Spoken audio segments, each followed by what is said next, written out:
నమస్తే, welcome to 99 TV. దక్షిణాఫ్రికా cricket దిగ్గజం ఏబీ డివిలియర్స్ ఒక మాట చెప్తే అది కేవలం సాధారణ కామెంట్ కాదు, ప్రపంచ క్రికెట్లో ఒక పల్స్ లాంటిది.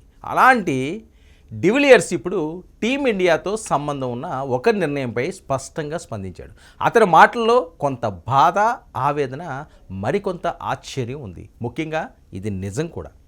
అతను చెప్పిన మాట ఒకటే: మహమ్మద్ సిరాజ్ దురదృష్టవంతుడు.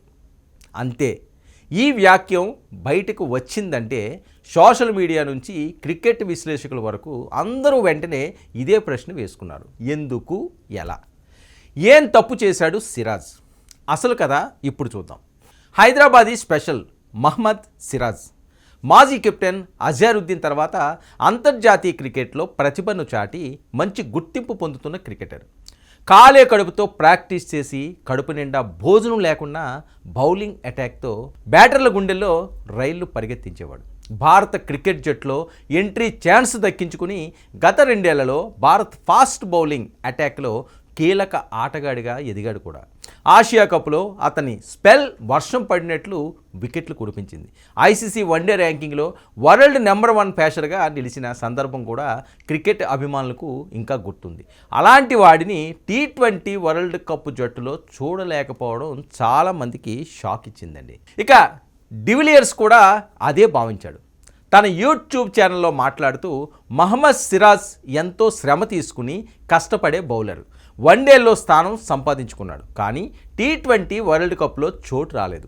ఇది దురదృష్టకరం. కొన్నిసార్లు జట్టు కూర్పు, బ్యాలెన్స్, మ్యాచ్ కండిషన్స్ అన్నీ కలిసి ఒక ఆటగాడికి వ్యతిరేకంగా పనిచేస్తాయి అని ఆయన అనడం ఇప్పుడు సోషల్ మీడియాలో షేక్ అవుతుంది.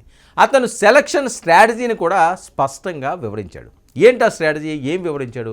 భారత్ జట్టు ఈసారి 3 విషయాల మీద ప్రధానంగా దృష్టి పెట్టిందని. ఒకటి స్పీడ్, రెండోది స్వింగ్, మూడోది బ్యాటింగ్ డెప్త్. ఈ 3 లక్షణాలు కలిపితే హర్షిత్ రాణా పేరే ముందుకు వచ్చింది.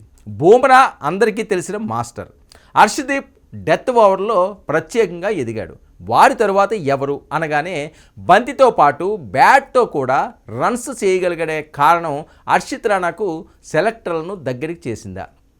అక్కడే సిరాజ్ కొంచెం వెనుకపడ్డాడు అని తన అభిప్రాయాలని ఆయన చెప్పడం జరిగింది. అంటే అతనికి టాలెంట్ లేదా స్కిల్స్ లోపించాయా? అంతేకాదు, కానీ జట్టు సమతూకం కోసం ఆల్రౌండ్ యూటిలిటీ ఉన్న పేసర్లను ఈసారి ఎక్కువగా చూశారు. ఈ లెక్కలో సిరాజ్ బయటపడ్డాడు. ఇంకా ఒక విషయం ఏమిటంటే, సిరాజ్ చివరిసారిగా T20 మ్యాచ్ ఇండియా తరపున ఆడింది జూలై 2024లో. క్రమంగా అతని పాత్ర వన్డే అండ్ టెస్ట్ ఫార్మాట్కి ఎక్కువగా మళ్ళీపోయిందని విశ్లేషకులు అంటున్నారు. ఇక T20 స్టైల్లో నిరంతరం కొనసాగలేకపోతే సెలక్షన్ టేబుల్పై అది ప్రభావం చూపుతుంది. కానీ ఇదే కథలో ఇంకో మలుపు ఉంది. మహమ్మద్ సిరాజ్కు వెంటనే అవకాశం కూడా వచ్చింది.